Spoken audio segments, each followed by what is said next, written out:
नमस्कार दोस्तों, स्वागत है आप सभी का अपने YouTube चैनल एसजी पाठशाला स्पीड मैथ में। जहां पर हम लोग क्या पढ़ रहे हैं, साइंस पढ़ रहे हैं और उनमें क्या फिजिक्स पढ़ रहे हैं। जहां पे आप स्क्रीन पे देख सकते हैं कि आपका लिखा हुआ है क्लास 4।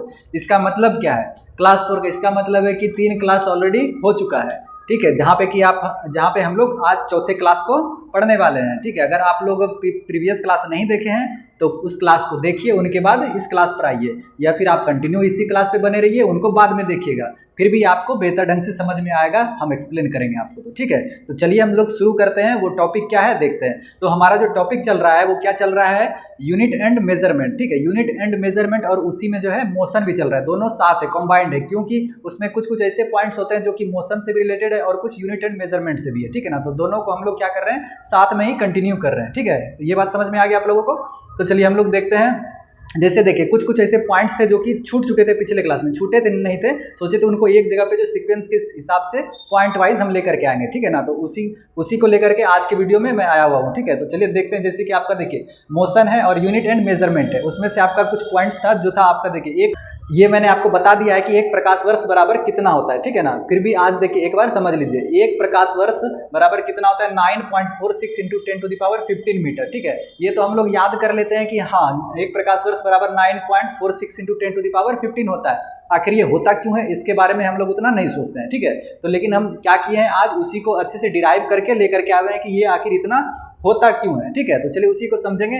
जैसे कि आप जानते हैं कि ये प्रकाश वर्ष क्या है, ये दूरी का मात्रक है। क्या है, दूरी मापने के लिए इस्तेमाल करते हैं हम लोग। सबसे लंबी दूरी मापने के लिए क्या इस्तेमाल करते हैं, प्रकाश वर्ष का। ठीक है, और यूनिट के तौर पे जो इस्तेमाल करते हैं, मात्रक के तौर पे हम लोग क्या इस्तेमाल करते हैं, पार्सेक करते हैं। ठीक है ना, तो यहाँ पे सबसे लंबी दूरी को मापने के लिए क्या इस्तेमाल करेंगे, प्रकाश वर्ष, और उनका वैल्यू कितना होता है, 9.46 इंटू 10⁻15। ठीक है ना, अब हम इसको कैलकुलेट कैसे करेंगे। ठीक है ना, तो कैसे ये 9.46 इंटू 10⁻15 मीटर आया है। ठीक है, उसी को हम लोग समझेंगे। ठीक है, तो आप जानते हैं कि दूरी बराबर क्या होता है, डिस्टेंस बराबर स्पीड इंटू टाइम होता है। यहाँ पे स्पीड किसका होगा, स्पीड जो होगा आपका प्रकाश का चाल होगा। क्या होगा, प्रकाश का चाल जो निर्वात में वो ट्रेवल करती है, और बाकी टाइम क्या हो जाएगा आपका, जो एक वर्ष में जितना समय लगता है, और वो भी समय किस में होगा, सेकंड में होगा। ठीक है, तो चलिए देखते हैं।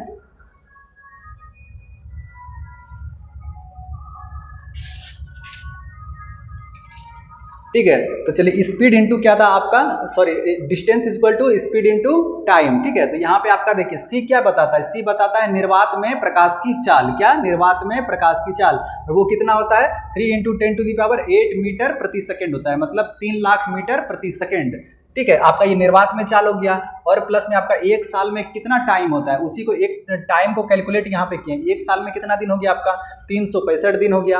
आपका एक दिन में फिर कितना घंटे होते हैं, 24 घंटे। फिर 24 घंटे को क्या करेंगे, मिनट में कन्वर्ट करेंगे, और उस मिनट को फिर हम लोग क्या करेंगे, सेकंड में कन्वर्ट करेंगे। तो ये सभी को अगर हम कैलकुलेट करें, गुना करें, तो हमारा जो आंसर आता है क्या, 3.15 इंटू 10⁻7 सेकेंड। ठीक है, तो इसका वैल्यू ये हो गया। ठीक है ना, टाइम का, और आपका स्पीड क्या हो गया, 3 इंटू 10⁸ मीटर पर सेकेंड। ठीक है, अब दोनों को क्या कीजिए, टाइम को यहाँ पे रखिए, स्पीड को यहाँ पे रखिए। तो उसी हिसाब से देखिए, यहाँ पे मैंने क्या किया है, टाइम, स्पीड को यहाँ रखा है और फिर टाइम को यहाँ पे रखा है। ये दोनों को मल्टीप्लाई करने के बाद क्या रहा आपका, 1 light year is equal to 9.46 into 10⁻15 metre. ठीक है, ये तो आप इसे, ये मीटर में है, किलोमीटर में लिखेंगे तो आपका क्या हो जाएगा, यहाँ पे क्या हो जाएगा, 12 आ जाएगा। ठीक है, तो ये समझ में आ गया आप लोगों को, आखिर ये 9.46 इंटू 10⁻12 किलोमीटर कैसे आया। ठीक है, तो अगर आप कभी भूल भी जाएंगे तो आप इसके हिसाब से क्या कर सकते हैं, निकाल भी सकते हैं, अगर आपके पास समय रहेगा तो। ठीक है ना, इतना लेकिन समय नहीं होता एग्जाम में, तो आप इसे याद रखने का ही प्रयास कीजिएगा, 9.46 इंटू 10⁻12 किलोमीटर, या फिर आप यहाँ पे 15 मीटर लगा सकते हैं। ठीक है, जैसे आपके एग्जाम में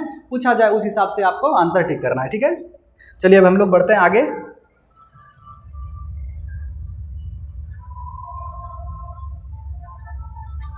चलिए अब देखिए आपका नेक्स्ट क्या है, खगोलीय मात्रक। ठीक है ना, खगोलीय मात्रक, जिसे क्या बोलेंगे, एस्ट्रोनॉमिकल यूनिट। ठीक है, इसका भी हमें जरूरत पड़ता है। क्यों पड़ता है, सूर्य और पृथ्वी के बीच की औसत दूरी को मेजर करने के लिए। ठीक है ना, सूर्य और पृथ्वी के बीच की औसत दूरी क्या कहलाती है, खगोलीय मात्रक कहलाता है। ठीक है, और इनका मान कितना होता है, 15 इंटू 10⁻11 मीटर होता है इसका। ठीक है ना, खगोलीय मात्रक का, किसका, खगोलीय मात्रक का कितना मान होता है आपका, 15 इंटू 10⁻11 मीटर। ठीक है, समझ में आ गया। और इसका खगोलीय मात्रक का आखिर यूज क्या है, तो यूज है जैसे सूर्य और पृथ्वी के बीच औसत दूरी को बताना, ठीक है ना, वो मात्रक कहलाता है, ठीक है। सूर्य और पृथ्वी के बीच की औसत दूरी खगोलीय मात्रक कहलाता है, ठीक है। और इसका वैल्यू भी आपका लिखा हुआ है, समझ गए आप लोग। अब देखिए नेक्स्ट बढ़ते हैं हम लोग आगे। नेक्स्ट क्या आपका पारसेक है, क्या है पारसेक। पारसेक क्या होता है, पारसेक को हम लोग क्या बोलते हैं, पैरालिटिक सेकंड भी बोलते हैं, ठीक है ना। पैरालिटिक सेकंड का ही जो इसका क्या है फुल फॉर्म है, ठीक है ना। ये पारसेक का फुल फॉर्म क्या है, पैरालिटिक सेकंड, ठीक है। तो देखिए पारसेक क्यों हम लोग इस्तेमाल करते हैं, ये भी एक तरीके से क्या है यूनिट है। किसका यूनिट है, लंबी दूरी को मापने का ये यूनिट है। क्या है, लंबी दूरी को मापने का ये एक यूनिट है, ठीक है ना। प्रकाश वर्ष से हम लोग क्या करते हैं, सबसे लंबे दूरी को मापते थे, ठीक है ना। और ये इसका क्या है, ये यूनिट है, ठीक है, आपका पारसेक। और एक पारसेक बराबर कितना होता है, 3.08 इंटू 10⁻16 मीटर होता है, ठीक है। जिसे हम लोग लाइट ईयर्स में क्या बोलेंगे, 3.26 लाइट ईयर, ठीक है। ये आपका इतना वैल्यू हो जाएगा, ठीक है। तो आप इसे एक दो बार रिकॉल कीजिए, आपको याद हो जाएगा 3.08 इंटू 10⁻16 मीटर, और ये इक्वल है कितने के, 3.26 लाइट ईयर्स का, ठीक है। समझ में आ गया। चलिए अब हम लोग आगे बढ़ते हैं। जैसे कि आप कभी कभी देखते होंगे एग्जाम में पूछा जाता है कि 1 पाउंड बराबर कितना होता है, ठीक है ना। 1 पाउंड बराबर कितना होता है, तो आपका कितना होता है 0.454 kg, ठीक है ना। जिसको आप लोग अगर ग्राम में लिखिएगा तो क्या हो जाएगा, 454 ग्राम हो जाएगा, ठीक है। तो आप क्या कीजिएगा, 100 से 1000 से मल्टीप्लाई कीजिएगा तो आपका आ जाएगा 454 आ जाएगा, ठीक है ना, 454 ग्राम। और आपका देखिए एक बैरल बराबर कितना होता है, एक बैरल बराबर 159 लीटर होता है, ठीक है ना। एक बैरल होता है उसमें जो 159 लीटर आ सकता है उसका, ठीक है ना, 159 लीटर ये लिक्विड के लिए इस्तेमाल करते हैं हम लोग इतना, ठीक है, एक बैरल में। और एक फर्मी बराबर कितना होता है, 10⁻15 मीटर, कितना 10⁻15 मीटर एक फर्मी। और ये सब आपका ना इंपॉर्टेंट पॉइंट्स है, कभी कभी आपके एग्जाम में पूछ लिया जाता है। तो हमें क्या करना है कि ये सभी स्किप नहीं करना, ये सभी को भी ध्यान में रखते हुए हम लोग आगे बढ़ेंगे, ठीक है ना। आपका ये यूनिट एंड मेजरमेंट में ये दिया हुआ है, तो आप इसको छोड़ नहीं सकते, ठीक है। तो आपके लिए ये क्या बन जाता है, इंपॉर्टेंट बन जाता है। अब देखिए एक एंगस्ट्रॉम का कितना वैल्यू होता है, 10⁻−10 मीटर, कितना 10⁻−10 मीटर, ठीक है। आपका ये एक एंगस्ट्रॉम बराबर होता है, ठीक है। अब देखिए आपका हम लोग आगे बढ़ते हैं, बल, ठीक है ना। बल का असाई मात्रक क्या होता है, बल का असाई मात्रक क्या होता है, न्यूटन होता है। क्या होता है, न्यूटन बल का असाई मात्रक है, ठीक है। अब देखिए सीजीएस पद्धति में इसे क्या बोलते हैं, सीजीएस पद्धति में डाइन होता है इसका, बल का क्या मात्रक होता है सीजीएस पद्धति में, डाइन होता है। और एक न्यूटन बराबर कितना होता है, 10⁵ डाइन, कितना 10⁵ डाइन एक न्यूटन बराबर, ठीक है। एक न्यूटन बराबर 10⁵ डाइन, ठीक है। ये समझ में आ गया आपका असाई मात्रक क्या हो गया, न्यूटन हो गया, सीजीएस पद्धति में डाइन हो गया, और एक न्यूटन बराबर 10⁵ डाइन हो गया, ठीक है। चलिए हम लोग आगे बढ़ते हैं।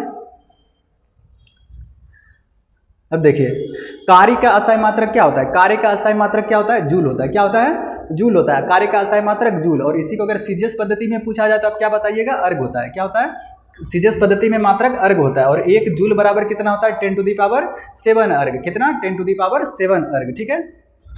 आप याद रखिएगा, ये इंपॉर्टेंट पॉइंट्स है। अब देखिए हम लोग आगे देखते हैं, ये आपका नया क्लास में आज शुरू होने वाला है, ठीक है ना। देखिए वृत्तीय गति, क्या बोल रहा है, वृत्तीय गति, जिसको हम लोग क्या बोलते हैं, सर्कुलर मोशन, ठीक है ना। सर्कुलर मोशन ये क्या है, डेफिनेशन क्या है, जब कोई वस्तु क्या करता है, जब कोई वस्तु वृत्ताकार मतलब सर्कल में वृत्ताकार मार्ग पर गति करती है। एक वृत्त है, उसके चारों ओर कोई जो वस्तु है वो क्या कर रहा है, गति कर रहा है, तो उसकी गति को ही हम लोग क्या बोलेंगे, वृत्तीय गति, क्योंकि वो एक वृत्तीय पथ पर क्या कर रहा है, गति कर रहा है, ठीक है ना। तो अब उससे क्या बोलेंगे हम लोग, वृत्तीय गति बोलेंगे, ठीक है। इसका ना दो स्थिति हो सकता है, कौन कौन सा स्थिति है, एक देखिए एक समान गति और असमान गति। एक वृत्त है, वहां पे हो सकता है कि कोई एक ऐसे समान गति से चल रहा हो चारों तरफ, और हो सकता है कि कोई टर्न आने पे वो क्या करे, अपना स्पीड को कम कर रहा है। फिर जैसे वो दूसरे मतलब आगे बढ़ रहा है तो वो क्या कर रहा है, स्पीड इंक्रीज कर रहा है। फिर वो जब टर्न पे आ रहा है तो वो फिर क्या कर रहा है, अपना स्पीड को कम कर रहा है, उसी हिसाब से, ठीक है ना। कौन कौन सी स्थिति है, एक समान वृत्तीय गति और वो समान वृत्तीय गति, ठीक है। एक समान में क्या हो गया, जब वो एक ही स्पीड के साथ वो से सर्कल को पूरा कर रहा हो, सर्कुलर मोशन पे क्या कर रहा हो, गति कर रहा हो, ठीक है ना, वो सर्कुलर मोशन कर रहा हो। और वहीं पे क्या हो गया, वो समान गति, जब वो अपने स्पीड में इंक्रीमेंट और डिक्रीज कर रहा हो, ठीक है, तो वो क्या हो जाएगा, वो समान वृत्तीय गति, ठीक है। और आगे देखिए आपका वृत्तीय गति क्या होता है, त्वरित गति होता है। क्या होता है, त्वरित गति क्यों होता है, क्योंकि वो कभी स्पीड करते हैं फिर कम करते हैं, ठीक है ना, डिक्रीज करते हैं, इस तरीके से वो कार्य करता है। क्योंकि ये जो प्रत्येक बिंदु पर क्या होता है, दिशा बदलते रहता है। सर्कल है तो वो क्या करेगा, आप एक डायरेक्शन में नहीं है, जब भी आप टर्न लीजिएगा तो आपका डायरेक्शन भी बदलते चलेगा, हर एक पॉइंट पे आपका क्या होगा, डायरेक्शन चेंज होते चलेगा। तो इसीलिए बोला जा रहा है क्या, ये प्रत्येक बिंदु पर क्या करती है, अपनी दिशा बदलती रहती है, ठीक है ना, आपका वृत्तीय गति, ठीक है। अब चलिए देखते हैं हम लोग वेलोसिटी। ठीक है, वेलोसिटी हम लोग प्रीवियस क्लास में पढ़ चुके हैं, लेकिन फिर भी एक बार हम लोग यहाँ पे देखते हैं। ठीक है, क्या है वेलोसिटी? वेलोसिटी जो है किसी वस्तु की विस्थापन की वह दर होती है जो एक निश्चित दिशा में प्रति सेकेंड तय की गई दूरी को क्या कहते हैं हम लोग? वेग कहते हैं। ठीक है ना, वेग और चाल दोनों एक ही है, लेकिन वेग में क्या हो जाता है? डायरेक्शन हेड हो जाता है, और आपका उसमें क्या होता है? चाल में डायरेक्शन हेड नहीं होता है, बस इतना ही डिफरेंस है। ठीक है, आपका ये क्या हो जाता है? वेग हो जाता है, मतलब प्रति सेकंड जो एक डिस्टेंस ट्रेवल कर रहा है वो क्या हो गया? एक डायरेक्शन के साथ में वो आपका क्या हो गया? वेग हो गया। ठीक है, तो आपका ये वेलोसिटी हो गया क्या? वेग। ठीक है, और ये क्या है? ये सदिश राशि है। कैसी राशि है? सदिश राशि है। क्यों है? क्योंकि इसमें मैग्नीट्यूड के साथ क्या क्या आपका है? डायरेक्शन भी है। क्या है? मैग्नीट्यूड के साथ डायरेक्शन भी है, इसीलिए आपका ये क्या हो गया? सदिश राशि हो गया। और इसका SI यूनिट क्या हो गया? मीटर प्रति सेकंड। क्या? मीटर प्रति सेकंड। क्यों मीटर आ गया? क्योंकि ये जो विस्थापन कर रहा है वो कुछ डिस्टेंस ट्रेवल कर रहा है, वो जो डिस्टेंस को हम लोग किस में मेजर करते हैं? मीटर में करते हैं। और फिर जो नीचे क्या होगा? टाइम को हम लोग सेकंड से डिनोट करते हैं। ठीक है, तो आपका ये क्या हो गया? यूनिट मीटर प्रति सेकंड। आपका इसका देखिए फॉर्मूला क्या हो गया है? विस्थापन, वेग बराबर विस्थापन बटे समय। ठीक है ना, विस्थापन मतलब कि जिसको आप लोग क्या बोल लीजिए? विस्थापन को आप लोग बोलेंगे जितना वो जगह ट्रेवल किया। ठीक है ना, डिस्टेंस एक तरीके से समझिए। ठीक है, विस्थापन बटे समय। ठीक है, अब देखिए ये क्या हो सकता है? ये धनात्मक, ऋणात्मक, शून्य हो सकता है। क्या हो सकता है? ये धनात्मक भी हो सकता है, ऋणात्मक भी हो सकता है, और शून्य भी हो सकता है। ठीक है, आपका ये क्लास आज का जो है यहाँ पे खत्म होता है। बाकी हम लोग देखिए नेक्स्ट क्लास में आपका जो क्लास 5 रहने वाला है, हम लोग उसमें क्या क्या पढ़ने वाले हैं। ठीक है, आपका नेक्स्ट क्लास में हम लोग क्या पढ़ेंगे? वेग मुख्यतः जो कितने प्रकार के होंगे? 5 प्रकार के। ठीक है ना, आज हम लोग वेलोसिटी तो पढ़ लिए हैं, और वेलोसिटी ही की ये कितने प्रकार के हैं? 5 प्रकार के हम लोग इनको पढ़ेंगे। ठीक है ना, जिसमें देखिए आपका यूनिफॉर्म वेलोसिटी हो जाएगा, आपका नॉन यूनिफॉर्म वेलोसिटी होगा, एवरेज वेलोसिटी, और रिलेटिव वेलोसिटी, और एंगुलर वेलोसिटी है। ठीक है, ये सारे जो है हम लोग नेक्स्ट क्लास में कंप्लीट करने वाले। ठीक है, तब तक आप क्या कीजिए, प्रीवियस क्लास को अगर नहीं देखे हैं तो उसको देखिए, और जो देख चुके हैं तो वो इस क्लास को रिवाइज कर लीजिए एक बार अच्छे से देख करके। ठीक है, तो चलिए मिलते हैं हम लोग नेक्स्ट क्लास में। ठीक है।